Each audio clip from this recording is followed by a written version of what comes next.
Hello, beautiful people, and welcome to the Occult Exploration Society. I'm Snappy, and I'm joined by my co-hosts Ryan and Dion. How's it going, guys? It's definitely going. It's been hot for a change in England, so everybody's been outside celebrating because tomorrow it'll be snowing again. Wild. How are you, Dion? Life is beautiful. Amazing, amazing. Glad you guys are here today. Today we're going to be diving into Ryan's tarot deck. Talk to us about this deck, Ryan. You've been working on this for a while now, and it's finally almost here. We were going to be announcing the Kickstarter today, but there's a bit of a delay, right? Yeah, Kickstarter changed something they shouldn't have changed, and in order for me to fix it, it's going to take another 3 days. So what we're going to do is another episode next Sunday, and we'll kick it off properly then, and you can go and find the link and hopefully go and purchase it, or just go and have a look at it, or ridicule it and leave me 1 star, even though you've not bought it. Now I'm excited for this one. It's going to be an amazing deck. You have designed a bunch of incredible stuff for it. You did all of the original art. You've created a bunch of pieces and everything. We can bring up some of your pictures here that you sent in. Here's the case. Do you want to talk about this? I do, because me and you had a bit of a thing with this, didn't we, Snappy? Yeah. So interesting. About 4 or 5 nights ago, as I was falling asleep, I just had a vision of this box for just to hold the tarot deck, and that you take you wave a magic ring over the top that's magnetic. It releases a little magnetic lock in there. You take the top off, and then the 4 sides fall down, and you can put your Celtic cross on there to do your tarot reading. And it's got a bit of a Saturnian black box thing going on as well, even though it's really a cuboid and not a cube. But then I sent it to you for approval, Snappy, to say, do you like this? That's a good idea, this, isn't it? And you went, well, actually, Ryan, I've already done this. I've already made this. Yeah. So go on. I have this right here, which folds out into the cube. There you go. With the Saturn square number. for this very reason. We've got to show the audience the R2D2 sigil on the top with the electrical fork on the top. Yes, sure. There you go, R2D2. The Great Mother, the sigil for my sigil for the Great Mother. But yes, similar cool. ideas. Great minds think alike. Isn't that kind of wild? So, yeah, I mean, this is just a mock-up of it, but as soon as we sell it, I'll be able to make them quite easily, because I made a lot of cool resin things, which I've actually brought with me here. There's a cup. You can see that. Made a resin cup for your cups. We've got a full... Go on, I'll show that again to the audience. Where are we? There we are. We've got a lovely cup. And you can drink out of that if you want to get slightly poisoned from the resin. We've got a sword as well. Oh, it's difficult. There we go, full-size sword. Everything's in golden ratio and made to this pattern that I discovered at Stonehenge and the pyramids that most of the occult tarot guys used to make their cards. We'll see that later. And we've also got a wand. This is the Bendy Child's one. But there you go. So there's like a fire, water, air, and earth for the 4 aces. I've also got. Oh, by the way, when it's dark, they glow in the dark. I've also got a series of kind of coins as well.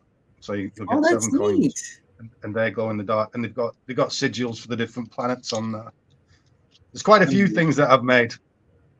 Handmade, by the way. I designed them all on a computer, got them 3D printed. They came back. Then I've been molding them and casting them in resin and finishing them off by hand. So I'm kind of excited to get them out there, really. Yeah, that's amazing. I'm impressed with the level of detail and all the stuff that's going in, right? Like, this is a really cool addition. And the idea that you're going to have this magnetic ring that'll allow it to pop open, that'll be really fun. You know, until you lose the ring. We've already thought of this. Obviously, any magnet will do, or probably just a yeah. Well, we'll see how it goes. I'll make sure that there's like another little catch in there so you can open it by hand. But essentially, you can wave your hand over it and it'll open up. Beautiful, cool. Beautiful. Yeah. I think the most important thing for me was that it stayed to the brand. There you go. Those are your four aces, your four elemental. We've been calling them relics because we think it sounds cool. And when we make a box for them, it'll be a reliquary. So you get Oh, to I say like cool that. words. Yeah. Totally neat. And then you also have some incredible, like, are these going to be poster size? Are you going to include these as well? Yeah, well guessed. Yeah, that's going to be a poster. Obviously, the tarot, as it went along, assumed whatever occultists wanted to put on there. So by the time you get into the 17th, 18th century, you're getting a lot of Kabbalistic stuff jammed in there.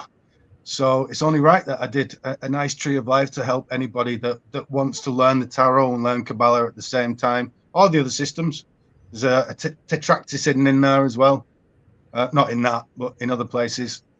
So yeah, and this is like everything that I did is actually like poster size, even the cards. So if anybody wants one of the cards at poster size, we can produce those for them. But other than that, yeah. That's so cool because, you know, it's really good to have these kind of visualizations to be able to do it, and you have it all color coded to the planets. It's fun. Yeah, it's really important to me that I stick to the tradition, and I want to help people understand and learn the Western esoteric system. This is, I see, as a bit of a decoder wheel. All these ancient systems are done to calendars.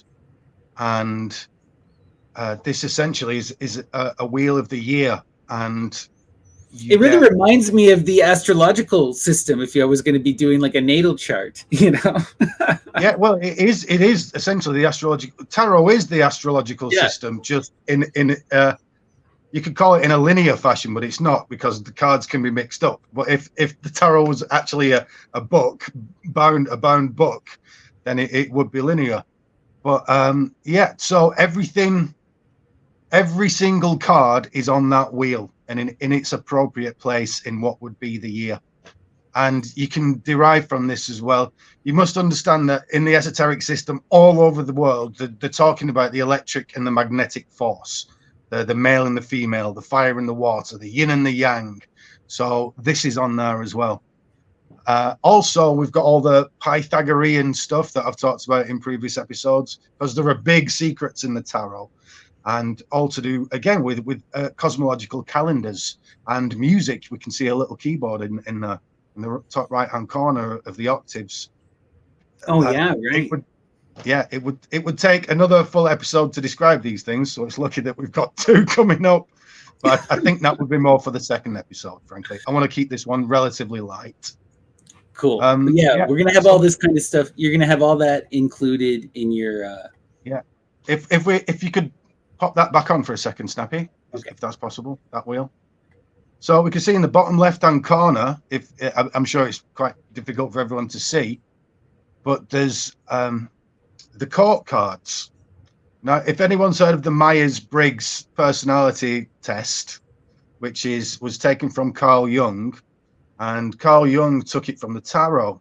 There are 16 archetypes for people. It's like a 4x4 sort of thing. So there's fire, water, air, and earth, and then fire, water, air, and earth, and it's combinations like a cocktail of each. And then you get these personality types out of it. So that's encoded into it. Everything that I've ever discovered about tarot is in there. Beautiful. Wow, so many different levels. Love it. Yeah, love to see it. So many. And it's going to be so handy for everyone. Amazing. That's the point. What do you think, Dion? I think that's amazing. I've actually produced this into a reading mat. So it's like a giant mouse mat that you can do your readings on, and it'll be underneath there. So it's just another thing that people can have. Yeah. Oh, wow. And so you wanted to take us today through the creation of one of your cards, the moon. Right. Yeah, I figured that, you know, me and Snappy can talk about tarot for weeks on end. Snappy does talk about tarot for weeks on end. Every other episode of tarot. You produce so much content, Snappy. It's amazing. However, it's true. However, I thought, well, if I dig into my files and I find a card, and we can show you what I would be doing to produce the card. And in fact, this is the first thing I made for every card. This is just for me. It might look pretty, but it was just for me. I had it as a screensaver on my desktop, as a desktop background, just as a reference while I'm making these things, to keep them in my subconscious while I'm making things. So we can see lots of different moon cards throughout the ages, and me trying to really figure out what's going on. And we can see that the moon card is one of those that is particularly different, especially in the early years. There's lots of people studying and measuring things and getting square and compasses out, or playing lutes to ladies on balconies while they're drunk. There's so many variations in it, but this helps you to decipher what it's about, what the core of it is about. While I'm doing that, I'm also, well, this is the moon card, and the moon appears all over the Western esoteric tradition. So it's just constantly, what does the moon mean in Kabbalah? What does the moon mean to astrologers? What does the moon mean to witches? What does the moon mean to people with the trousers down? So I'm happy to read this as well, because it's been quite a while since I've read it. But you can see that it says like the unconscious, right brain, transformation, generation, the birth canal, the cup, the feminine, magnetic. They're just buzzwords for me to understand things. Also, we can see the more deeper esoterica associated with it. For example, the moon is 2,160 miles in diameter. 2160, then you get 108 is half of that, and these are these moon numbers. If you've looked into any religion, really, I mean, especially in the East, they're obsessed with the number 108 and associated. Oh, reduces to 9 though, right? Too. Yeah, exactly. Well, 1 and 8 is 9. It's also, we can see, if you look towards the bottom right of that big circle in the center, you can see a cube. Well, the interior angles of a cube equal 2160. Next to that, we've got obviously silver and the moon. It says the atomic weight is 108 of silver. Again, so you got 108 again. It goes so deep. So I'm trying to insert all these things into my brain so I can then have it spill out into the card as I'm making it. What else is on there? The fact that I noticed when I was making this that tarot cards themselves, if we look in the bottom left-hand corner, are the same as a silver screen at the cinema. That silver screen, silver again, the moon, is the same dimensions as a tarot card. So what's going on there? It turned out it was Pythagorean triangles, but we can go into that later as well. Well, you see a lot of this Pythagorean triangle thing. Like if you have it clearly, if you look at the top cards there, all of those particular moon, like you have your version, you have Lady Frida Harris's, you have a couple I don't recognize, but they have the drawing down of the triangles, which is that 666 that you get, Pascal's triangle. And this 6 times 6 times 6 is 216, which is twice 108. Yeah, exactly, right? So you have all of this descending of the triangles, this drawing down of the moon, this Dianic magic, right? And the moon is also, right, the waters, that absolute reflection, the mirror, the other, right, the lesser sun. Beautiful stuff here. It's so wild. What's going on in this right hand corner with the compass? What am I looking? Sorry. Yeah, the bottom right hand corner with your compass, and you have it in the cross. Let me have a look on the big screen. 1 second. I don't know what you're looking at, Snappy. In the right-hand corner of the entire screen. Well, like at the bottom. Oh, right. Yeah. Sorry. I see that. Yeah. Well, that's all that stuff's on that wheel of that wheel I showed you a moment ago. Okay. So that is the ages.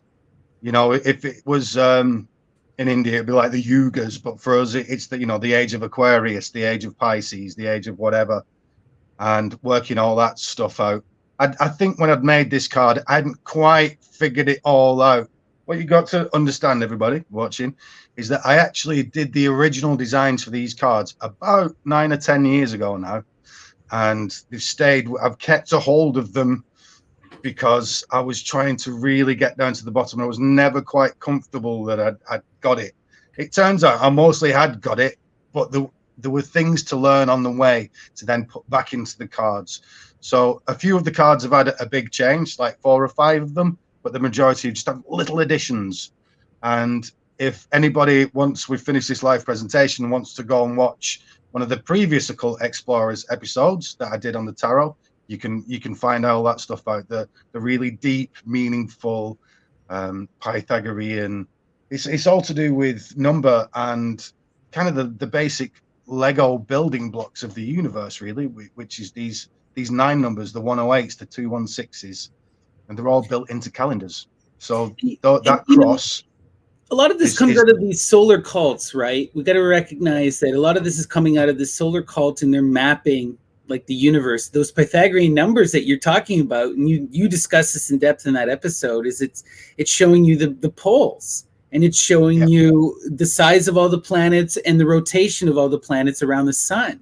It's this encoding of the entire astrological calendar, which if you're talking about with like a seafaring culture that this is coming out of course this is going to be the most important in occulted knowledge. It also tells you when you can do your harvests, when you can do anything, and also shows you the path to ionic life. It gives you the directions to that middle way, right? Absolutely, yeah. Particularly that cross, because it's easy to explain. That cross points at the lion, the bull, the eagle, and the man.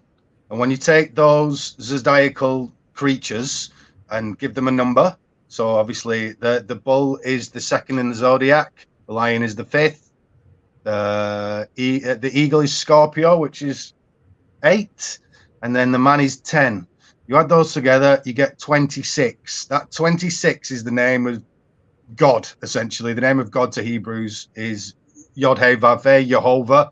You add that up, you get 26. What's that? It's a 26,000-year cycle that this calendar goes through. It's actually 25,920 years. And when you divide that up appropriately, you get these numbers: 108, 216, 432. A lot of people will have heard of 432, Pythagorean tuning for music. It's all this stuff. It's beautiful, it's deep, but it is kind of complex. Again, watch the previous episode. Dion, do you have anything to add on this? I know you've seen a lot of this in your studies. I think it's an amazing job that you've done here to the tool that you've built to study this. It's like a meme. It's meme magic. It goes in your subconscious. A bunch of information that you see on a repetitive basis. And then at the end, it all adds up, all that information. Yeah. I love it. Well, it does. That, what you just said, is the point of the moon card, is it not? It's all about your subconscious. It's all about these things that lurk down there that kind of swirl around, and somehow that's linked to the unconscious, and then that rises up to the subconscious. And if you're good, you can pluck it out and become conscious of it, and it's pearls of wisdom. But we'll see this when we start to look at the card.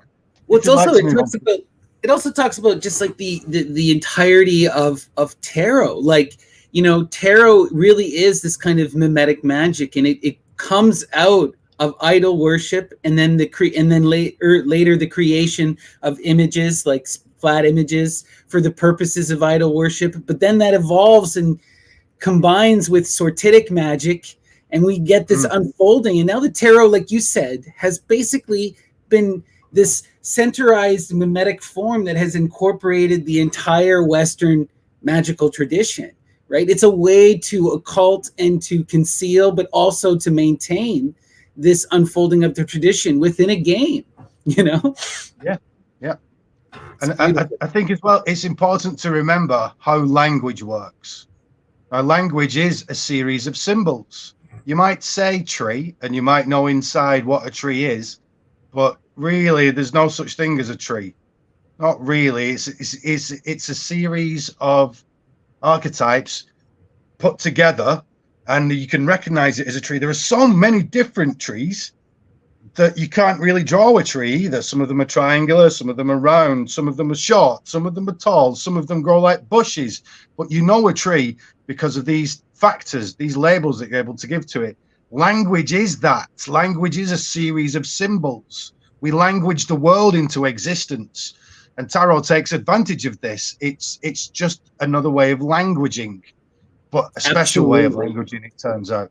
Whether it's by an image, yeah, it's an imagistic form, right? It's that idol worship. Like, I feel like a lot of us modern people forget. Like, when I was studying in India, you get into the aesthetic tradition, you can read entire stories through the perception of these idols, and it's no different in the Greek world.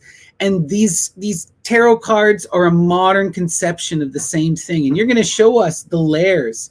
And when people talk about reading tarot, that's literally what we mean, reading it and creating a story. The tarot cards, in my view, are symbolic vehicles used to create story. By tying them together, we create and write new myths, you know? You know, but before you go forward, could you give us a brief, small history of Tarochi, or where Tarot comes from? Because I know we did the episode before, but just a real brief little primer, because maybe some people are watching and don't really know how to use Tarot or what Tarot is. Yeah. Okay. Well, if I talk about the history, Snappy, would you like to talk about how it was used? How Sure. does that sound? Right. Sounds good. So you're in the 1400s, quite a long time ago. In the early part of that time, in northern Italy, bankers are starting to come about. A lot of the knowledge and information and a lot of the changes made to the Western world by groups such as the Templar and the Christian Church are starting to come to the fore, and we're beginning to get the modern world. There's a lot of money in Venice at that time. They're also a port, so things are coming in and going out, especially things from the old world. What's the old world? Well, it's the last remnants of that Greco-Roman world, which were finally falling through the destruction of Constantinople around that time. So men that had been priests, the upper echelons of society, the guys that could read, the guys that kept things moving, well, there was nothing left in that old world now. They're moving to where the wealth is, which is in northern Italy. So with them came a lot of this old knowledge. Also in that area, you've had people like what was left of the Mithraists. I see there's lots of old mysteries in these cards, and particularly nudges and winks towards Mithraism and other similar cults. They'd famously been kept alive by the Bogomils and the Cathars and all these guys. And when you look, there were still strands of it left in that part of the world. So all this is coming together. Not forgetting that although people don't know about it, esotericism has always been not ruling the world, but making the world move. The guys at the top, more often than not, are esotericists, as we know it now. So all this is conglomerating, and we've got these families like the Medicis and guys like that. The first tarot deck that we know of is the Visconti Sforza deck, which was a wedding gift between these two feuding families. These things bind people together, as does marriage. So in this part of the world, this esotericism, and the invention of paper, which also comes along with the Cathars, and it comes from the East, it comes from China, then it goes to the Mamluks. In fact, the Mamluks actually invented playing cards in the first place. So they take the manufacture of paper, it all comes together, and they get an individual artist to draw all these cards out, gold leaf them, and on them are, yes, a game, but also the mysteries. And we know that because of all the hidden things in there. There's 16 Roman gods in the first Visconti deck, explicit. Yeah, you know. Yeah, explicitly. I mean, there are notes passed around by the church at that time saying there are gods in the old gods are in these cards. How very awful of these people, but they're secreted well enough that it's almost intangible. You've got to really go, oh, yeah, probably, maybe. It's difficult to pin down. They are good. They're good. Like they're hidden. Like alchemy hid the old mysteries as well. Alchemy's in there clearly. Well, not so clearly. I see it as clearly. But yeah, all these things, and the fact that it's astronomical, astrological, all these things are coming together and they're put into these cards, these wonderful cards. A lot of people say these things were added on by Eliphas Levi and such people, but no, they are there from the very beginning, and I proved it again in that previous episode, which I would recommend watching. Right. So the only thing. Oh, go ahead, Dion. Now, could one use a regular deck of playing cards? one could, but one could also use sticks or stones or bones. So Snappy would be better qualified to talk about the sorties. Yeah, I mean, the idea with so the tarot really is resting upon sortitic magic, and the entirety of sortitic magic is truly based upon the invocation of two things, and two things alone: perception, the sight, and randomness, the invocation of random. You know, how you invoke random changes over time. In the earliest versions of it, it's birds. Usually either watching the birds, listening to the birds, sometimes killing the birds. We also see the bones, the throwing of dice and lots. Dion can talk about this within the African tradition, because they have, like, Ifa is its own incredibly complicated divination system that has survived to modernity, that is equally as magical and encodes much of the same information as the tarot, but in non-pictorial form, in numerical form. You know, so there are many levels to this kind of stuff in many different complementary cultures, right? But the key to divination, to all forms of divination, is perception and randomness. That's all that's needed. On top, can I just say? Go ahead. So it's only quick. There are more combinations of tarot cards than there are atoms in the universe. How's that for you? Wow. True facts. You know, the tarot is just an attempt, right? The tarot is an attempt to encode like Ryan has showed, the unfolding of the universe. It's supposed to be a dualistic representation of our physical reality through symbolic, idealized forms, right? It's really what it is. What we see with the modern tarot, it really comes out of, like, the only thing I would add to what Ryan is saying, he's describing the mainstream reception of modern tarot. There is a secondary school, but it is only talked about in literature. We don't have much evidence, because tarot cards that weren't created by metal plates didn't survive. The reason why we have the Visconti is because they were printed on by printed presses. So we have the actual plates. Most tarot decks that are talked about come from the Roma tradition, and these are people that are painting them themselves, and they're passed down mother to daughter, and most of them don't survive the test of time. They fall apart. But we do have, also Ryan was talking about, this grand magical tradition within the various secret societies. It is certain that the tarot is within, at least the images and the ideology as we understand it, is coming from the Rosicrucian order. Modern tarot really connects itself to the Golden Dawn in England, and to two main figures who leaked all of the information. So within the Golden Dawn, as one of the final sort of rites, you would go through this process of creating your own deck. They would give you all of, like what Ryan was showing, all of the different types of people. They give you all of the descriptors of the cards. Ryan even still uses in his decks some of their magical descriptor language, but they would give this to individuals, and then they would extrapolate from that magical phrase and from those descriptions the cards for themselves.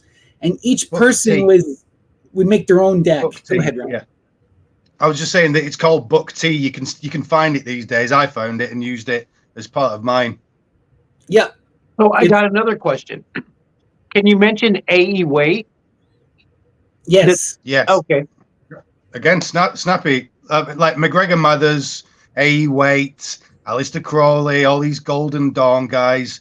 Yeah, they all, again, they're pulling in all these different traditions. And you get like, just before them was Eliphas Levi, and he's pulling out all these traditions together as well. So sometimes I think they're forcing things in. Like for me, the fact that it's associated with the Hebrew letters, because there are 22 Hebrew letters, 22 cards of the alphabet, and then they start forcing it in there, and it doesn't quite line up. So sometimes these guys have a bit of wishful thinking in there as well, and inserting their own ideas in there, which are valid. The ideas are valid. So was but there they a don't shift? necessarily line up. There was a Excuse me? shift around 1860s and 70s in the information. Well, what we have is most of this is within the upper echelons, within these occulted societies, which were reserved for the middle and upper classes, right? And for the artists, those were the people who could experience this. Crowley and A.E. Waite broke with hundreds of years of tradition. They took MacGregor Mathers's work as well as others within the Golden Dawn Society, and they made it public. A.E. Waite did pretty much, like if you look at his version, which is the most popular tarot card deck to this day, the Pamela Smith Waite deck, it's very much is a very literal kind of interpretation of the Book of T, with even like less layers. Like there's a removal of much of the overt Kabbalistic stuff that we see in the Book of T. It's there if you know how to find it in the images, but they're not having any of this mystical language. They're really making a very simplified deck, and I believe that deck is really resting almost exclusively upon the art of Pamela Coleman Smith. Most people aren't even reading Waite's descriptions of the cards anymore. They're just using Pamela's art. And it's unfortunate she didn't really make much money, and he gets most of the credit. And sometimes even Ryder, the publisher, is credited over Coleman Smith. Yeah, right away. That's right. Yeah. I will say Arthur Edward White, I'm not a fan. He wrote lots. He wrote lots from the Grail myths. He wrote lots about especially the British esoteric tradition. He translated Alpheus Levi into the English too. We have to give him credit. Yeah, I do give him credit, but he's also a pompous git and a Christian. Only tells half truths, and he's not a particularly likable. Just to read it, he's not. It's turgid would be the word, and he's pompous. I'm not a big fan. One last question. Yeah. Explain to me, what's the difference between minor and major arcana? So the major arcana are the main 22 cards. Arcana means secret, and it kind of has it's kind of saying something that's been and gone as well about it, something that's arcane, something that's difficult to fathom. So it's the secrets. So the major arcana are the deeper secrets, the more traditional esoteric secrets. There's so much in there. It's difficult to put your finger on it, but it's like the more profound secrets of the major arcana, and then the minor arcana are more like a cocktail, an alchemical cocktail of number symbolism and meaning. So you put in all these archetypes together in different formulas and then getting these cards out of it. So it's more, if you're learning the tarot, it's more like the minor arcana are much like an exercise in combining archetypes in formulas. So you add fire to water, that you add the number 2 to the zodiacal constellation of Virgo, and then you get a certain card out of it. You get a certain feeling with certain nuances, certain personality types, certain events, you might say. The cups of events. I would just add to this, the word Trump is really interesting, and it will show you some of the more mystical origins of the tarot. This word Trump actually comes from the word triumph, which in the French comes from the triombi, which is a type of celebratory war poem for Dionysus the general that would be said during these festival rites to Dionysus as these triumphant victories of calling him forth into battle and into celebration and revelry. And what this is also about is that the tarot is really encoding, on one hand, it is the Dionysian mystery. We have the Fool's Journey literally coming about. But by this time, the Fool's Journey is the romance saga. It is the story of the night, and it's the Grail myth, right? It's taken on this color. And the triumph, this kind of war celebratory thing, and turning the triumphs are really they're the idols. The trumps are the literal deities. And then the lesser arcana are sort of the daimones in the Greek tradition. These be your lesser spirits, right? So it's really about, you have your deities who you're bringing in triumphantly. You're drying them down through this poetical song and through these idol images, and then their powers are represented by the elements of the natural world. Those are like your animistic daimonic spirits. Again, it's the building blocks of the world, the building blocks of thought, the building blocks of reality around you. Like death's in there, death's a fact to us all. And it's how to deal with death and how to look at death. The devil's on there. What can you learn from the devil? All these different characters. These are the immortals. These are these facts of life that you cannot destroy. They'll be there with you. They'll be there without you. It's how to combine and how to look at these things through somewhat logical lens and a somewhat illogical lens, and that's life. And that's how it helps you to behave appropriately with these things. Hence tarot readings. People get a lot from you. You chuck the cards down. You say, well, this is that. This is this. A bit of death. We got a little bit of the Fool in there. So that means that someone's about to die. Someone's newly dead, or whatever it'll be. I jest.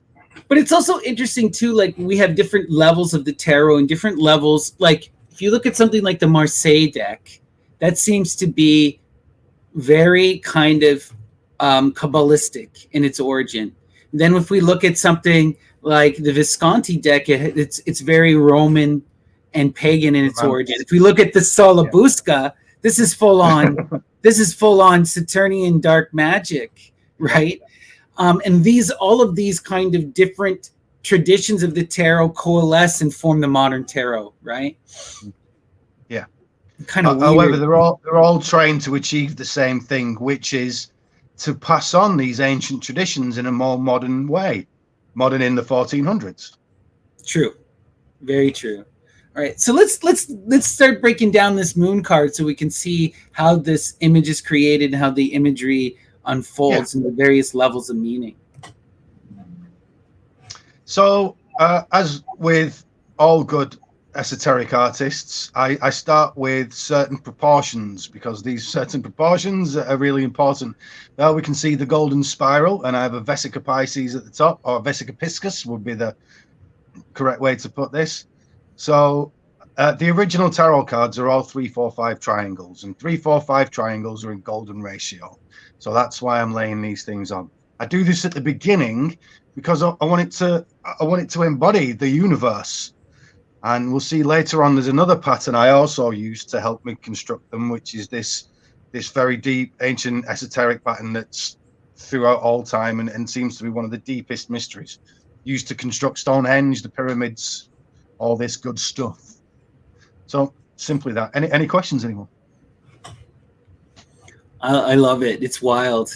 So you have the Viscous Pisces at the top. What is, like, I guess that's the feminine of Pisces of the moon, right? Yeah, I particularly put it there because of the moon and the fact that well, we'll see as we go on. Okay. So again, this is just me putting things together, putting ideas together. I often write down 10 years ago, as I'm discovering these things, although I'd spent a good year or so really delving deep into the tarot, I'm still discovering things. It takes years for these things to unfurl. So whenever you see text, it's me understand. Oh, I'm having a bit of a brainwave because of these subconscious things that I've implanted in there from the tarot. They're coming to fruition. They're bubbling up and having meaning to me. So I write them down as notes while I'm doing it. Or I think this should go here. I think that should go there. Here we can see a lady on her back with her face would be the moon at the bottom. And then we can see her hair spread out into the water. This doesn't eventually make it into the card, but you can see an idea that I'm having. This is actually the opposite of what I did to the High Priestess card, which is card number 2, very much related to this card. And on that one, it's the opposite. There are 2 pillars on there, which I've just, if I don't know if anyone notices, but it's 2 ladies' legs, and there's a gateway behind her, and that's an open lady's legs. So I'm doing the opposite here, because it's almost as if we've come out of the vagina again, and we're going to a different place. Well, also, right, the moon is that virginal energy, right? It is that energy that is that absolute feminine, right? There is no room for the masculine in some way, right? No, the masculine loves it, though. This is what the masculine wants. Exactly. Wants to draw it down. Beautiful. Wants to stick it in. No, don't say that. Terrible. Any thoughts, Dion? Not lewd thoughts, Dion. Come on now. Oh, come on. Let me have some fun. Beautiful, beautiful. Love it. Cool. And yeah, might as well move on to the next one because it's just a slow building process. Again, you can see. I noticed now I kind of done the rebel insignia from Star Wars. Right, I was going to ask. Again, keep moving on. You can just see these things coming together. This one was particularly, I stuck to the Marseille idea because I think that communicates it the best. At every point, I'm looking to communicate these ideas to the tradition and in the best way. So I will break from the tradition if I think I have a better idea to explain it. However, try and stick to that tradition as well. So here we can see the 2 towers, which are actually Ophiuchus and Orion, but that's not to be said here. We can talk about that some other time. But, we can just see me starting to make this card. I've taken the 2 dogs that were on there. We can see now they're just big shadows cast against these towers. Again, an idea that I abandon as I carry on making the card. So if you want to go on the next one, just start seeing it come together. The moon there, slightly different. 2 slightly different. There's like a wolf and a dog. It's showing 2 parts of the psyche. One part's wild, one part's tamed. You know, that's the difference between a wolf and a dog. One's domesticated. Right.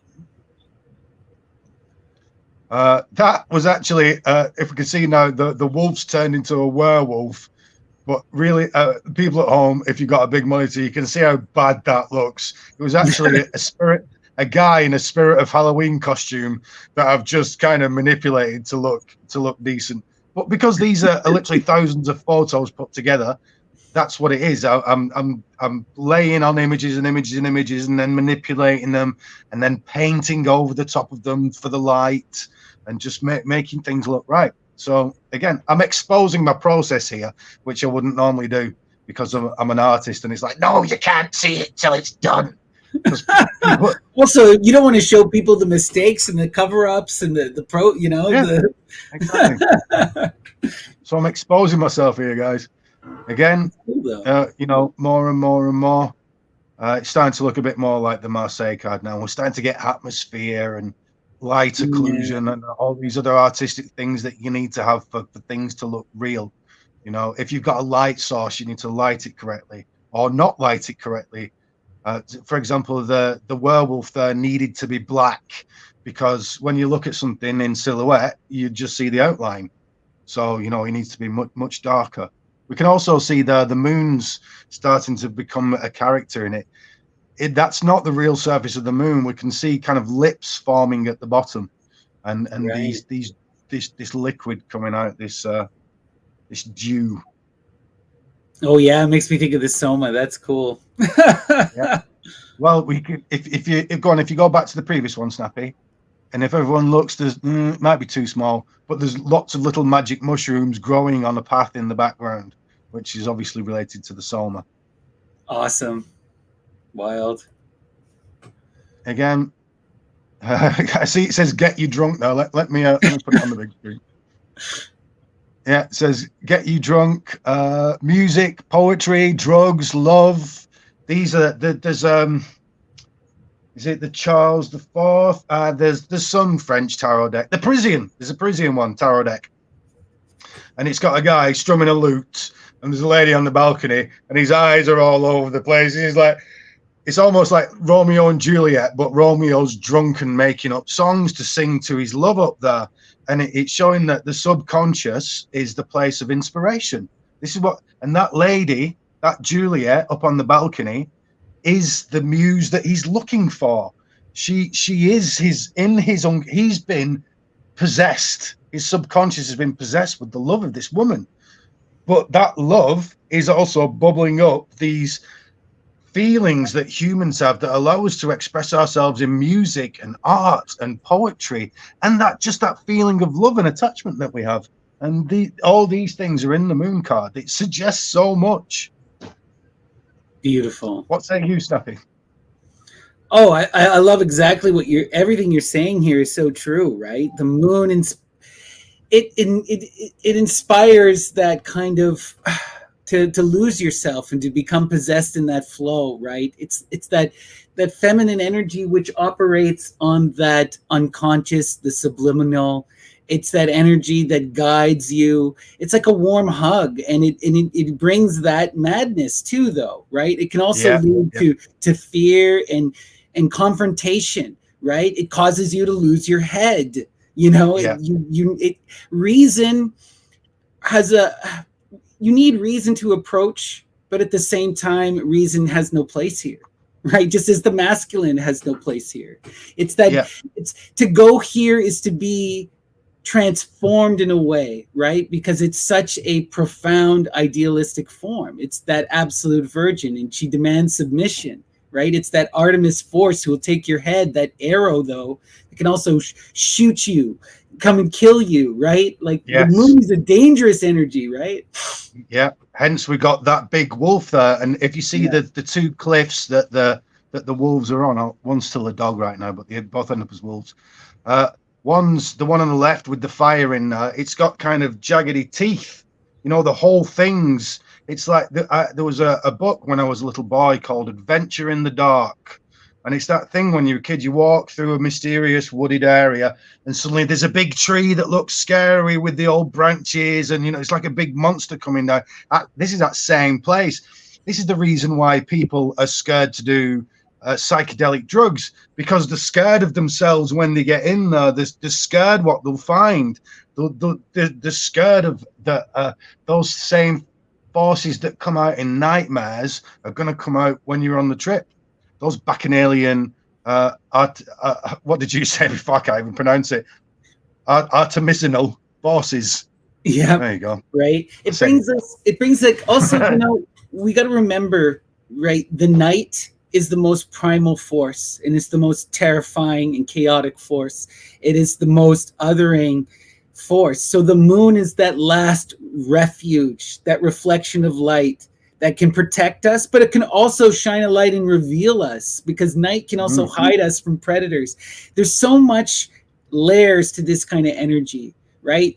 The moon, I also think of that Hecate energy, and Hecate is such wild, magical energy, potential, right?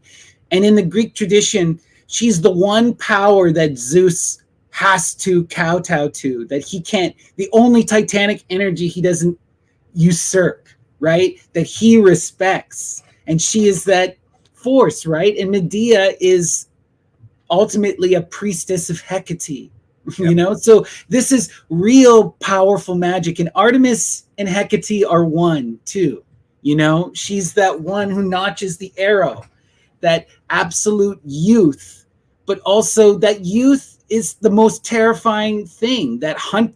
What is the most dangerous thing in our world that truly exists? Something. Women. Not just, no, I mean like human beings at their absolute peak of hunting. And this is, and what this is Artemis is that absolute huntress, right? That perfected hunter energy that'll come and stalk you, you know? Excellent. I didn't know that Hecate, that Zeus was scared of Hecate. That's very enlightening. I would actually also add In that Hesiod. this card is the card of feminine magic. This is the ultimate card of all this, of all the magic in the tarot, which is particularly feminine. This is the most magical of all those cards. Can we go on to the next one, just so I can talk about something cool? Yes. So, again, I tell you, if you can see, I'm still building it. So if you go, I think to the last one, it would be better to do because they're almost the same. So if we go on to the next one, if anyone wants to pause these later and read those notes, feel free. Over this, we can see there's a pattern. I can't see it very well because I'm on a tiny phone, but you know, this is that pattern that I discovered in the oldest of tarot, in the pyramids, in Stonehenge, in the artworks of Goya. I found it recently on what's the one with the American Gothic? Do you know that painting with the man with the pitchfork and the lady in it? That's been done with it as well. I found it in so many places you wouldn't believe it. If anyone wants a copy of this pattern, I'll give you a transparency of it after the show. If you come onto Discord, I'll drop it in there, and then you can go over the internet and drop this pattern over a particular the witch. You know Goya's, Goya, the guy that drew Saturn biting the head off his children. Well, he did lots of them with witches. So I was looking at the witchy ones yesterday. I put it over 2 of them, and it absolutely fit beautifully. So I would suggest people go and start with those, and then I thought it fits over the Nama palette from ancient Egypt. It fits over so many things. Look for esoteric people, esoteric artists, stick it over the top, and the chances are, if they know what they're doing, it'll fit. It certainly fits over all the best esoteric tarot cards. If we could, anyone have anything to say? Dion? I feel like I'm leaving Dion out. Catfish. Dion's the man. Catfish, Normer. Psychedelic catfish. Yeah. Oh wow, dreamfish, yes. Yeah. But this stuff, this really makes me think of. I'm trying to think. Is it Pythagoras or Plato who talks about the universe as the hexagram? Pythagoras. No, both. Yeah. Both. Yeah, it's both. Yeah. Okay, there you go. Plato's noted for saying it, but it's coming from Pythagoras. Right. As a lot of his stuff is. But yeah, this is what this is. It's that kind of Platonic theory, in a sense, elucidated through the imagery, but which is much older than that too. But yeah. Oh yeah, I found it on cave walls. I mean, don't take my word for it, but I'm convinced that I found it on cave walls. I've proved it, but it's up for science. If we go on to the next image. So there you go. That's what I ended up with. What is this card about? Why is there a lobster at the bottom? It's actually a crayfish. Now, a crayfish can breathe both under the water, and they come out and they can breathe for a certain amount of time on the surface. They do that to spawn. Mine is bringing up a pearl of wisdom. Why is it doing this? Well, this card essentially, when you drill down right to the bottom of it, what it's talking about is how thoughts or information comes from the unconscious into the subconscious. And this lobster, this primeval creature, right at the bottom of the chain of things, the ancients, as we do now, saw that the most primitive life lived in the sea. So here it comes from the sea, and it's bringing up this pearl of wisdom, which you've done shamanically, let's say, or magically, from the subconscious, as from the unconscious into the subconscious, and now we're bringing it up. The next card is the sun, which is the consciousness. So this is what's going on here. The two. Well, do you want to talk about the 2 dogs, the 2 wolves? I've already said one's wild and one's tamed, but they're essentially guides.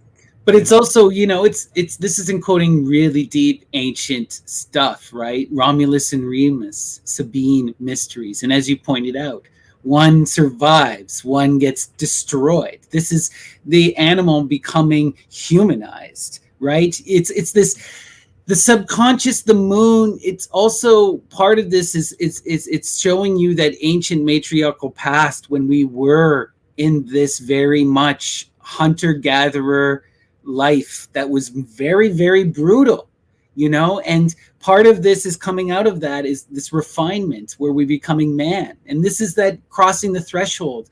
We have to be able to go to our instincts still. The beauty of man is that we get to walk, or humanity, I should say, is that we walk the middle path. We can become that solar deity, and we can draw down knowledge from the stars, but we can also go to those deep inner depths, to that animalistic primordial blackness, and bring up that wildness that can inspire and bring transformation, you know. And the tarot is always this kind of on one level it's psychological, right? And it's showing you how to reflect upon that unconscious, go to those instincts, right? This stuff hasn't been lost, it's just hidden within the self, you know. And on an even more esoteric level, what would that mean, digging into the unconscious to bring it to the subconscious? We're talking about things like remote viewing. You're talking about things like actual real divination and clairvoyance and things like that. And these, you know, when your mum rang you up, are you all right? Yeah, I just had a bad accident. How did you know to call me? It's this kind of stuff. There are, you know, it's undeniable. Science might not be able to. Science has validated it in some ways, but science might not be able to validate it. But we have a connection to everything somehow. You know, another episode would explain all this stuff. But when you look at like the priestess card on Lady Frida Harris's deck, you know, she is that human embodiment of the moon, and she's behind the grand weave of the universe, right? Because she can see the unfolding of creation. That's what the moon, you're right. It allows you to get to that deep primordial energy, right? That flow, that Rhea, right? So a question for y'all. What is the number of the card? Is it 18? Yeah. Again, it's a 9 number. 9 moons for a pregnancy. 9's the number of the moon, as is 18. 1 plus 8 is 9. And then question on the original deck, does it have 2 towers? I don't think so. Okay. Let me have a quick look. I'll have a look. But I'm just curious. I'm looking at the towers of the Boas and Joachim references. There's a lot of 2 towers symbolism, 2 mountains. You do see the 2 towers in all of the classical images of the priestess, right? The pillars of Hercules. And you do have them in Crowley's. You do have the towers in Crowley's moon, right? Yeah. So you got to think that we're going through. There's a zodiacal journey going on here, and this is, although there aren't any fish in it, this is the Pisces card. The Pisces is like the mystical character of the zodiac, the one that really gets down into the depths, and it splits off, and it is described within these cards, but there's just not explicitly 2 fish on there. The Pisces is also that cycle, right? It allows you to break the cycle of death and to jump out, right? To either go back around or to jump free. The spiral. To jump out of it, yeah. Because these 2 fishes going in do 2 different directions. Those 2 towers on this card are more like, Snappy kind of glanced at it before. It's like we've got stages of thought going on here. So you got the pool of the unconscious and this creature bringing it up into the subconscious. Then you've got this kind of mineral mind, which is the background. Then you've got the more animalistic subconscious part of you, you know, the part of you that laughs, that is tickled by a joke. You know, we still have animal parts of us. Then the 2 towers are these like egoic constructions. That's what they are. And they are very much related to the 2 towers as you were putting it. But it's just, what are you constructing things for? Is it for your own ego, or is it for your children, kind of a thing? Is it for the good of the world, or is it for the good of you? And, you know, all egoic constructions are like this. What are you building for? How human are you really? You know, we say we're all humans, but when you read all the old philosophers, they're saying most people aren't actually human beings. They're still animals with you know, animals on 2 legs. you need to refine yourself to become human, and we need to construct these towers. You know, even the Tower of Babylon, which is here is being referenced. Tower of Babylon's a human construction. God might have struck it down in the Bible, but it's still men building rockets to the moon. That's what it is. It's trying hard to do things. You might fail. You might be full of ambitions that are foolish, but this is what we do. But why are you building that rocket? Are you building it to get to the moon, or are you building it to beat the Russians? A little bit of both, is it not? It's always interesting. Yeah. But it's about, and that's why there's a path down the middle. There's a path right in front of where that crayfish is coming out, through fields of mushrooms in this case, but and beneath the dew. Should we talk about the dew very briefly?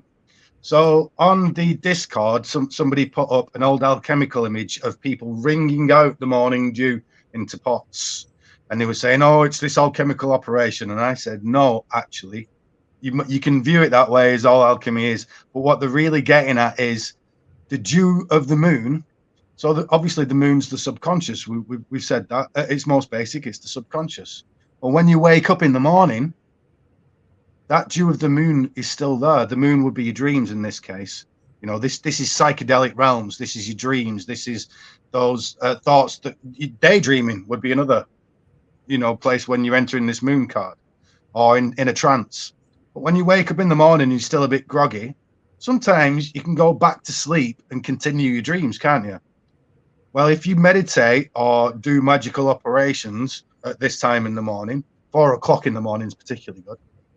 But the dew of the morning in alchemy is, they put it between Aries and Taurus, which would be probably about 8 o'clock in the morning between Aries and Taurus. Each animal of the zodiac is about 2 hours in the daytime. So, basically it's first thing in the morning, you wake up, you're still a bit, can only open one eye. You have a quick drink, and then just try and re-enter that chemistry that you already had from sleeping, that dream chemistry. You can go back into it and utilize it for whatever operation you want to, whatever magical operation, putting yourself back into a trance, having control of your dreams, lucid dreaming, lots of things. There's so much depth going on with the dew, because you're right. It's really referencing that time as the sun is just starting to rise and the moon is starting to set, that transformative moment where the love making happens, right? This is about, the dew is also, in many of the traditions, the sperm of the star, of the gods, right? And it's about extracting that magical sperm that then you can use to impregnate, to produce the divine child to come. Right? This is what you see with Osiris, with Harpocrates, with Theosphorus, with all these different, with Dionysus. There's all of this stuff about creating that magical potion that will allow you to produce the next creation, right? And it's also that magical love, alchemical creation, which we see in the lovers and the art cards, which is the combination of the sun and the moon, right? And also that time of the year when you see Taurus up in the winter night sky. Obviously, Taurus is at dawn in spring, but is in the sky at night in October. And what time of year is that? Well, it's mushroom season, and we know all these ancient, especially in the West. That grew, you ate it, you didn't have to do anything to it, and you could enter these moon states. So again, that's why I put lots of mushrooms in the background. But that is, God, there's so much related to the bull and mushroom, and that's one of the many reasons why. Because at that time of year, you look up, you see Orion, you see Taurus. It's mushroom season. Let's go hunting. Again, right. Hunting, full moon, hunting. Animals come out. You go and get your food. Animals are coming out doing the little courtship rituals at night, and that's a good time for you to kill them and eat them while they're mid-coitus. That's not very fortunate, but there you go. Blame Diana. Exactly. And that's, the moon is this power, right? It's this magic of being able to go out and catch your prey, to be able to see what you want, to shine a light on something. It's very intense and powerful, right? And high tide. Yeah. High tide, full moon.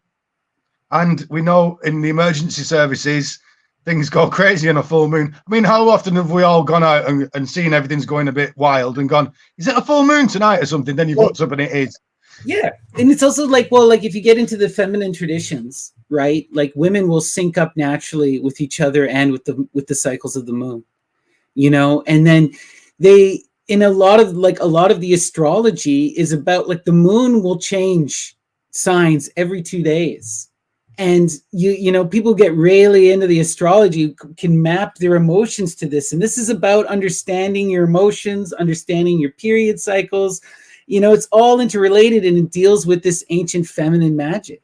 You know, the women have a deeper connection to the moon and are far more grounded in the natural world just by necessity, by the nature of their being, you know? Okay. I have a little story. So I was at work. It was probably around the time I was making these cards, and I was at work and I was editing a video for somebody, and I was in a it's very rare that I'm in a room full of people because I need quiet and concentration. I need to be in a dark place so I can see colors and things like that. But I was in a room with a few people there, and I was typing away on my keyboard, and I wasn't very deeply into the esoteric stuff yet, but I was typing away, and then I basically had Kundalini rising, sat down typing at the keyboard, and I'm like, I'm basically having a spinal orgasm at work. I'm like, oh my, whoa, whoa, what's this? And I'm trying to get some work done, but nothing in about 2 or 3 minutes. And then I was like, what was that? And I turned around and I said to somebody, my only, I'm a child of the 90s, and I was a teenager in the 90s, and at that time in England, ecstasy, X or Molly, whatever the hell you lot call it, I don't know, was a big thing. And then we'd go out clubbing, and that was the rush that you get from that was the only thing I could compare it to. There was an old raver sat next to me, like a good 10, 15 years older than me. So I turned to him, I said, I've just had the strangest experience. And I explained it as like a really natural orgasmic rush of ecstasy. And he was like, oh, well, that's weird. And then carried on, and it stayed with me for the rest. It's such an unusual experience at the time. I've had lots since. And on my way home on the train, I was like, what was that? And I'd remembered, what's that Australian chap that went nuts? Santos Bonacci. He talked about that the chrism oil that comes down 2 days after the moon goes in your sun sign. So I'm like, he says, no, he didn't say that. He said, as it passes you, as it comes out of your sun sign, the moon, that you can, if you've looked after yourself and you know, not been out drinking or not had excessive sexual encounters or whatever. And then so I got home and I checked it out, and it was literally the hour that the moon left my sun sign. I had that experience. Wild. Just totally wild, crazy. So do you want to look more at your cards here, Ryan, or do you want me to show you the video? What do you want to do for this episode? I think we should leave the video I like that video, but we should leave it till next time, I think, because that'll be the official launch date for everybody. Anybody that's watching this, if you'd like any of these cards, they will be going on Kickstarter this Sunday. I hoped to do it for today, but Kickstarter kicked off, so I kicked them out.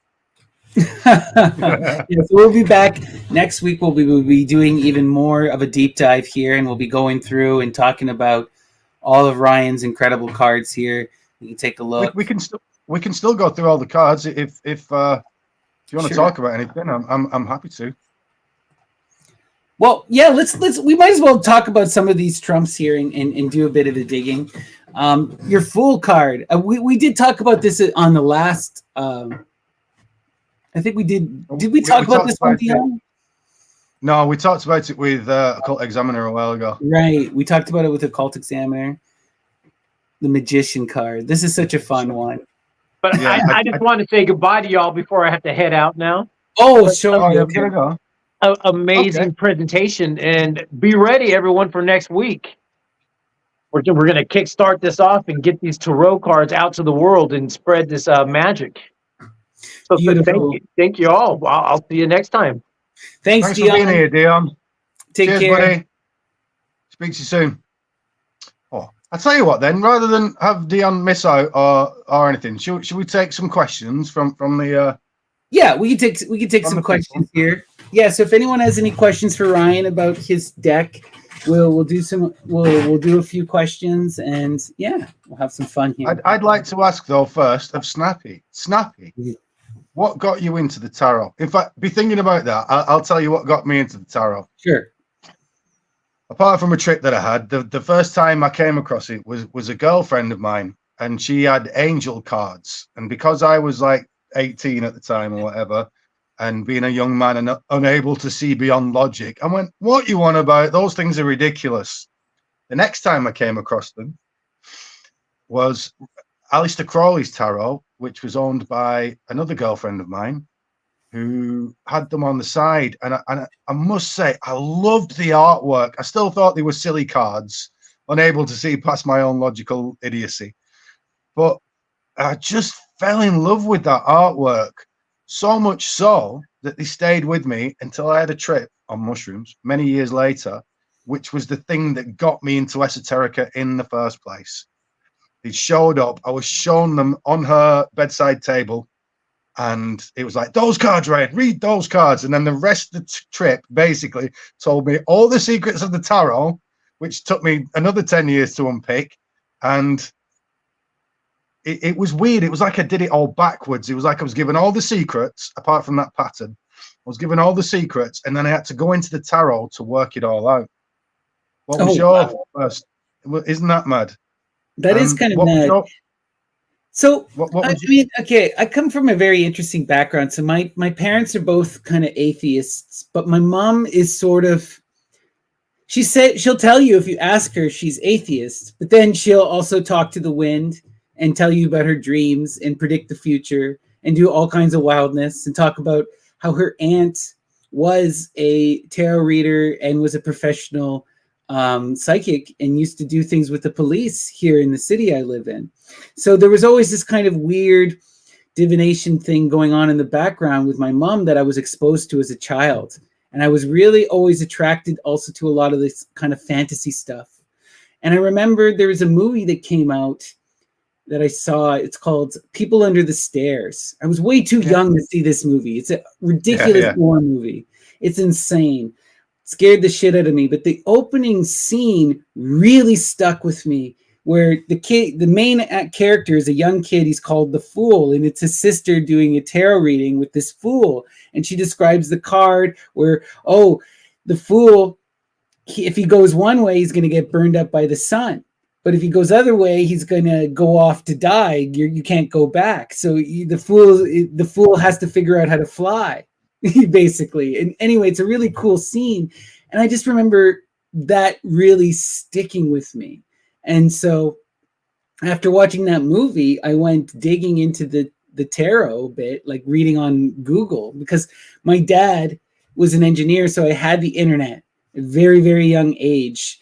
And I found a tarot site. Like, this is way back in like, Usenet kind of stuff, basically. Yeah. And it took forever, but it almost took 3 weeks of doing this. I wound up downloading every single picture of the tarot, and then I had my dad print them for me in black and white, and I glued them to cardboard, and that was the first tarot deck that I had. Yeah, at like 12, 13. But then but then I kind of like 90s, mid 90s. In the 90s, yeah. But then I got into school, and I lost touch with the tarot for years and years. I got into Christianity, and after I left all of that and sort of had a kind of like a personal reawakening, I started reflecting upon my past and all the stuff that first intrigued me. And I was always so interested in a lot of that witchcraft stuff and that fantasy. And I decided to go re-look into it. And I just found, like, I don't know, the tarot has always attracted me. And I've always liked the idea of images. And I don't know. I found the Thoth Tarot. I'm not even sure how I found it, but I wound up purchasing it from a store, and I still have the same deck. This deck I've had now for like maybe 12 or 15 years, and I've used it pretty much every day since then. So it's just, that the Thoth deck's my favorite as well, and was the one I learned with, and yeah. So I don't know. I've always been attracted to the images and seeing them as kind of this as idols, as deity, and it really connected to me. It was like, it really reminds me of aspects of the Indian tradition that I had been studying in university, but from a Western perspective, and I just was able to connect to them, and I found that it worked, Well, I don't know. For me, from that idol archetype thing that we were talking about before, once I understood the tarot, I had the keys to unlock all the religions, to unlock all symbolisms in all cultures. It is like the big key to everything for me. Yeah.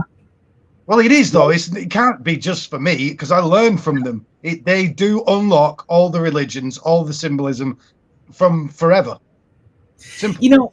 I think what it is like for us, right? I think primarily we are artists, so we operate on that artist kind of level. And the tarot is really much, it's like, to me, all of the stuff I've been studying philosophy was then physically represented in these cards, But only 22 of them, really.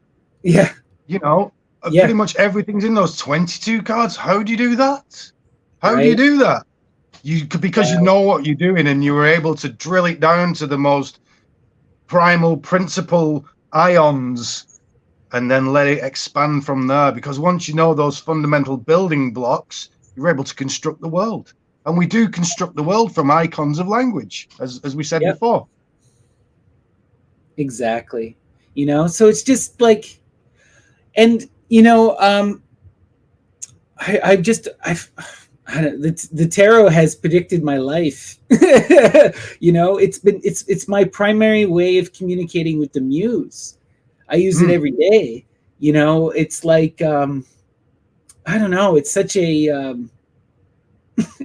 it's a very much a spiritual religious thing for me, which is why it's like, it's so like people, how can you, the tarot, when you do, like, I get a lot of people who reflect upon how I do the tarot in my live streams, because I don't do it like a lot of tarot readers, because I'm not trying to tell the future. I'm trying to reveal the present, and I'm trying to communicate with the muse, the genius. Some tarot readers do this. You see that within, like... So I do it. You see this. You and I have the same method. Yeah. Right? A lot of people do that, but not readers on YouTube. I don't watch them. I mean, personally, I don't do readings apart from people immediately around me, because I found some very serious things in there, like that underlying pattern, which I genuinely think is one of the most, if you're looking for an ancient technology, an ancient high technology that was handed down, well, that's it. There's so many things in there. It amazes me, like the size of the Earth and the Moon are in there, size of the planets. It's profound. So I try not to go into what people might see as being a bit woo, because I need to keep those things separate. Do you know what I mean? But I do tarot readings, and it is my way of connecting to that great unconscious, that collective unconscious, as Jung would have called it, or the muse, or the akasha, or whatever you want to call it, that larger other that we are, and we were, and we can connect to, but it's just difficult. You do it through the moon. That's how you do it. That moon card is how you do it. It's so interesting is that the tarot, you're right, you can keep it an entirely secular art thing, as something, like you said, that operates on a purely psychological level, or you can go to the absolute depths of the tarot, right, and plummet. Like we still need to do a deep dive into your Saturn square stuff, because this connects to the tarot. You know? Yeah. Well, Sator is tarot with an S on it. Right? You know, same letters. It's the same letters. And, the same yeah, and letters. for that same reason, it is that, you know, they are the same thing. And, you know, Mithraism, there's lots of veins of Mithraism that carry on, and they go into Gnosticism and they go into the tarot. They're amazing. All it Did is we that get the any? tarot is they're mirroring it so that the beginning and the end are the same. It's just S becomes a T for that esoteric reason. That's why it's got two T's in it. Yeah. And when I write tarot, I write it with two capital T's. I write a capital T at the beginning and a capital T at the end. Tarot. Exactly. Although I met a French girl once and she was like, "Oh, I love the tarot." I'm like, wait a minute. I say it like I'm saying it in French as if it's tarot. She's like, "No, we said tarot." I'm like, "What?" So the English say it's like it's French and the French say it's like it's English. It's weird. Right? It's so wild.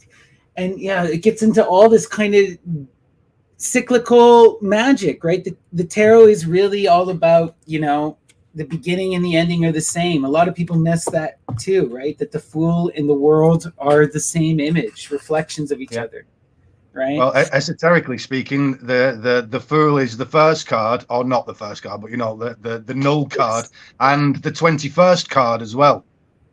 Yep, exactly. So,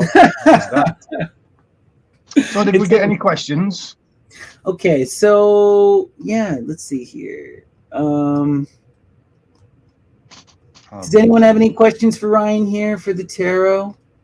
I see a lot of people chattering, but yeah. Someone is asking about the tarot in the Torah. I can talk a bit about that. So there is some debate about the Marseille deck being related to the Torah, and there has been some scholarship that examines it from this level, and certainly Kabbalah plays a massive role within the tarot, but we have to also understand that Kabbalah is a European tradition.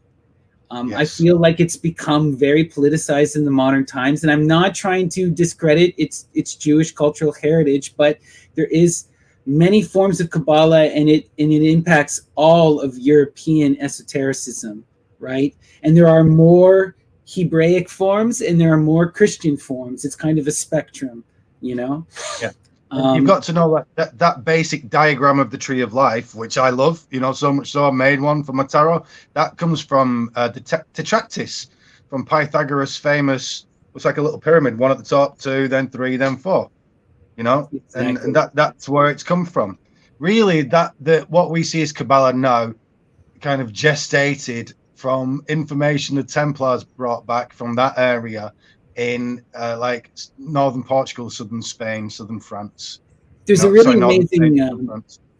amazing book that my good friend Wretch wrote called Pagan and Gnostic Antecedents to the Kabbalah and the Merkaba Traditions. You can find it for free on academia.edu, anyone interested. And he goes through all of these sources, just documenting similarities within theurgic literature, within Pythagorean literature, within the Greco-Roman myths. So it's like the Kabbalah I see as a refinement and a sort of a Jewish or Christianization of a lot of these pagan ideas. Like gematria is Greek isopsephy. You know, it's like they're so similar. It's like they're coming from the same root tradition, I believe. Same thing. It's the same thing.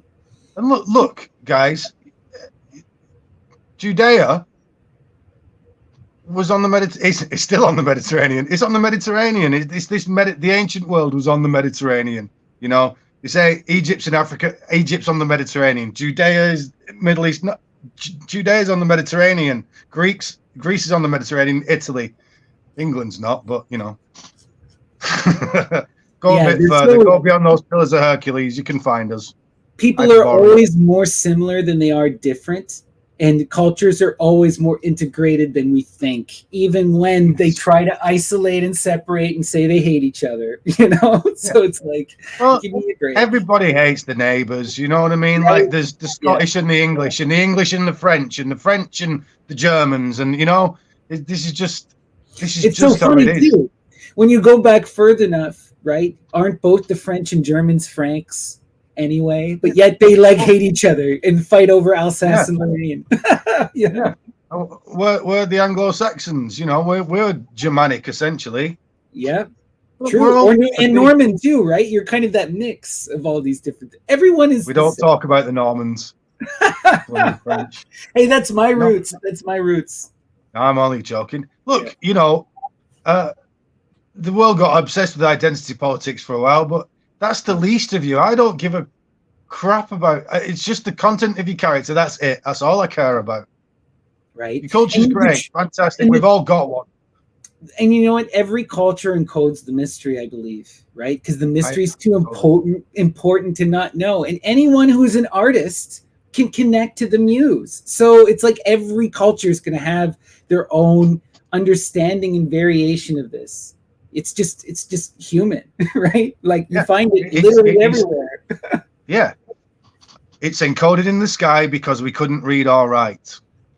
And why is it encoded in the sky? What's it about? Well, it's about you. That's what it is. It's what humans are capable of doing. That's what's encoded up there because it was worth saving.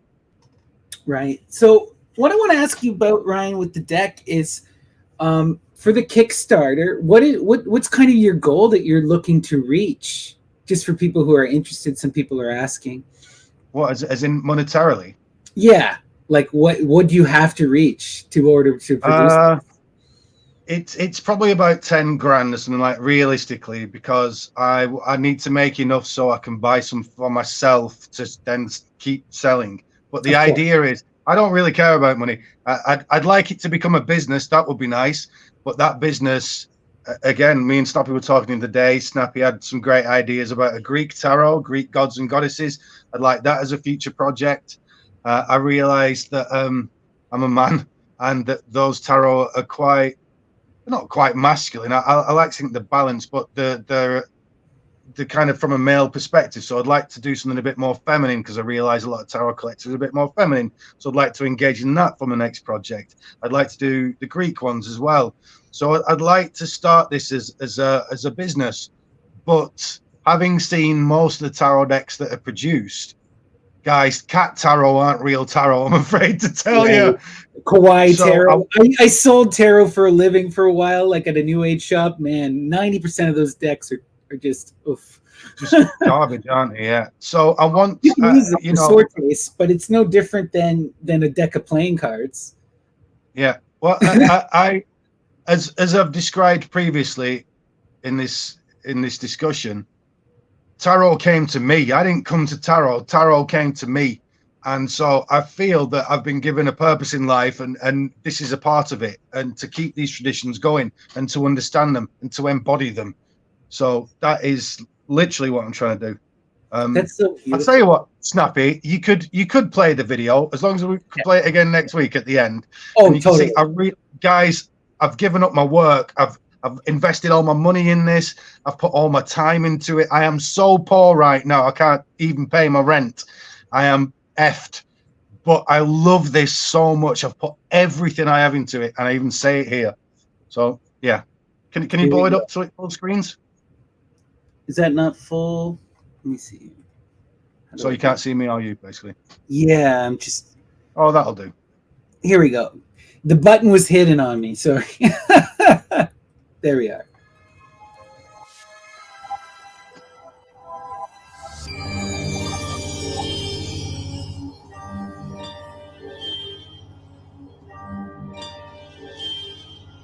Yes, fellow Taromancer.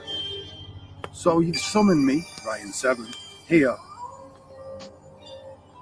to speak of hidden esoteric knowledge.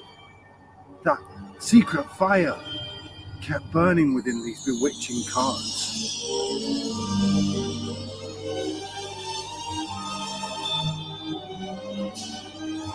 The art of the craft is in the exquisite symbols.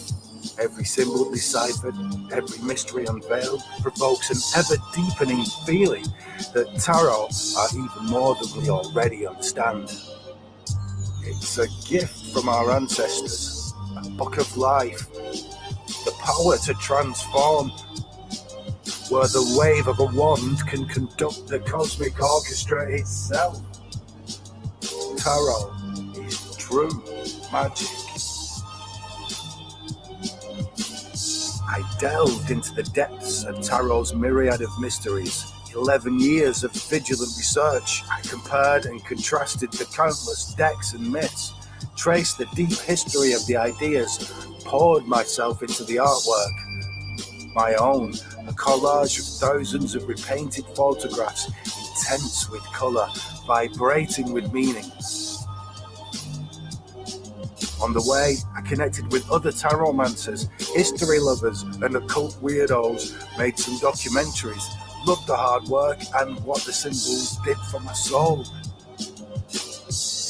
Eventually, I made discoveries that blew my mind,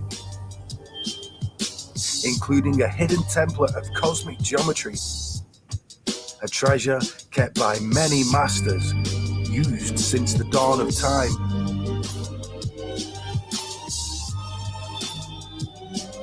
Inspired to craft something special using these same wonders, I made these 4 relics, the 4 elements, the effects of the magician.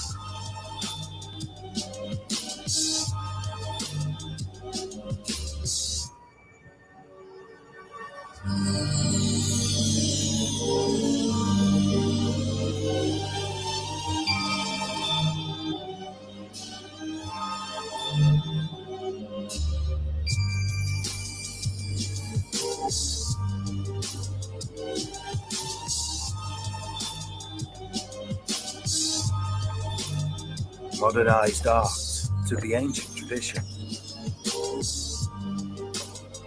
Simple yet detailed. Layered with the wisdom of the archetypes. Numeric metaphysics. The trivium and quadrivium. The psychology of the zodiac. Sacred geometry. Energy alchemy. Shamanic journeying. Kabbalistic cosmic order. The music of the spheres, the secret of space and freaking time. I've put everything I have into this. I can't wait to show you what I found in these enchanting cards. See you soon. Abracadabra. That was awesome. Abracadabra. That was awesome. Cool. Great filmmaker, gotta say. That was fun. Abracadabra. I actually got that. I'd said that on the end of one of these episodes just by mistake. I just went abracadabra like that. I'm using that in the video. It's too funny. Hey, well, you know, the abracadabra is that unfolding of the triangle, right? That's their moon card. and when I worked out when Crowley spells abracadabra wrongly on that chariot card at the top, I took all the I did the isopsophy of it, the gematria, and it's 2160. Of course it is, right? Of course it is. Of course it is. That's the thing, right? You know, it's all this incredible esoteric. I'm so excited to see where you're going to go. So I want to pick your brain a bit about this Kickstarter before we end today. What are the tiers that you're looking to have for people and such? So they're like simple tiers. You can just, like, if you want to donate, you can donate, and I'll give you a free a PDF, like a digital copy of all the major arcana in big format. Access to a film that I'm making first, like for the premiere that I'm making for Netflix, and all the videos I'm going to make communicating exactly the secrets of all the cards and what the cards are, like a little white book in video form. Beautiful. Then we got tiers up. I'm offering a few custom made ones. If you want a customized one, like you want a pink one, or you want a glow in the dark one, or you want a neon one, I can do that, but that's limited. And then I'll be selling sets of these with the tarot. So it's the one with the cup and the sword, you know, for your ceremonial magic or just for looking pretty.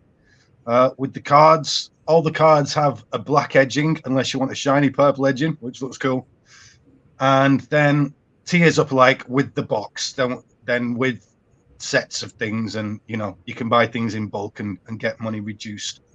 But the point is to get this stuff out there, really.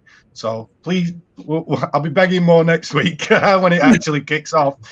But yeah, please do it, because look, we can do so much good with this. And you know, I want to connect with people like Snappy and have their ideas made into the tarot. We can make more products if you want. You know, I learned how to do the resin casting and designing in 3D just to do this. You know, Right.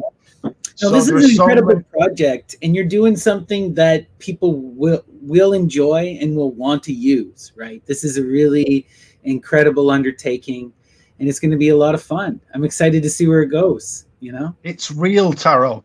It's not got cats in it. Does it yeah, have a no, cat in it? I might have one cat in there. Yeah, well, the strength card naturally has a big lion on there, so right. I was going to It say does there are have always cats in a it. few cats, right? But no, I Yeah. get what you're saying. You know, it is. You know, tarot runs the gamut like anything, right? And some people, you know, some people just want pop tarot. They just want to have Yeah. fun. But this There's is not nothing what wrong we're with that. Nothing wrong with Yeah, that. yeah, But that's not what exactly, this yeah. is. That's not what Yeah. this is. No, this is the real deal. I've really tried hard to bring out what was truly in there, and that list at the end, like including things like energy alchemy, which not many people realize is in there. But I think the few things I've shared with Snappy, I think you'd agree there's at least a very high probability that this stuff's in there. Almost certainly it's all implied, right? Even Crowley connects a lot of the Kundalini. Like you see it explicitly in some cards, like the Chariot, right? With that, you know, that base energy, and you know, it's all this alchemical. How do you transform the self? You have to make the serpent rise up the spine, rise up your wand, right? So that you can cause that ambrosia to come in, and you can take. You know, we've talked all about this. Yeah. And as a practicer of these things, I'm not very expert, but as a practicer of these things, it bloody works and it's real, you know. And what amazing things we can do with our bodies that you've not even realized. So oh, by the way, there's also a martial art hidden in there because I'm a martial artist. So like the emperor has got a posture on, the high priestess has another posture. These are all martial arts postures. Awesome. And which actually in the martial art that I teach, I actually call it the priestess. I actually call the pose the emperor. I use tarot analogy to form a martial art. That's amazing, Ryan. Oh wow, so much fun. So what do you want to leave our audience with today's episode? Any final words about the tarot? And of course, we want everyone to come back next week for the official Kickstarter launch. Well, I think next week particularly, like, have any questions ready, because between me and Snappy, even if it's not about my tarot, you know, me and Snappy between us can definitely answer those for you. But I mean, consider this, you know, the start of something wonderful, because although you have a really bloody cool deck, and I have, you know, I'm a pretty good artist, even if I do say so myself. Even if I wasn't a good artist, I've put so much time into these. I hope the art's good. So there's something cool you can have, but they will unfold, and they'll unfold all the mysteries. I've not found anything in my other research that aren't in these cards in this particular deck. And right, please it's come a back. total synthesis. That's the tarot. Yeah. It's a total synthesis. Yeah. Beautiful. You know, if you're interested in the esoteric, and if you're interested in anything that we do, please support Ryan. Please support this project. There'll be more beautiful projects on the way, and we'll see you guys next week, where we deep dive even more, and we'll go through all of Ryan's incredible cards. We'll give you one last little peruse of some of this amazing artwork that he's done. And like we said, this isn't just artwork. This is everything is in a proper place, with its proper meaning, all of the colors, all of the symbolism, everything has been thought over and agonized over for over a decade at this point, right? Yeah, absolutely. So, you know, we'll have so much fun going deep into all of those cards next week, and we'll have all the links for you guys for you to support. In the meantime, please go subscribe to Ryan7. He's Ryan71111 on YouTube. You can find the link in the description below. Come and find me on Facebook as well. Come and friend me on Facebook. I like a good natter. And on the Discord, we're both on the Discord. You can come chat with us, ask any questions if that you you come have. After this podcast is finished, if you come to the Ryan 7 section on the Discord, I will be there to answer any questions in person. Amazing. All right. Thank you, everyone. Peace and love. And we will come back next week with more Ryan 7 True Magic Tarot. Take care. Love you all.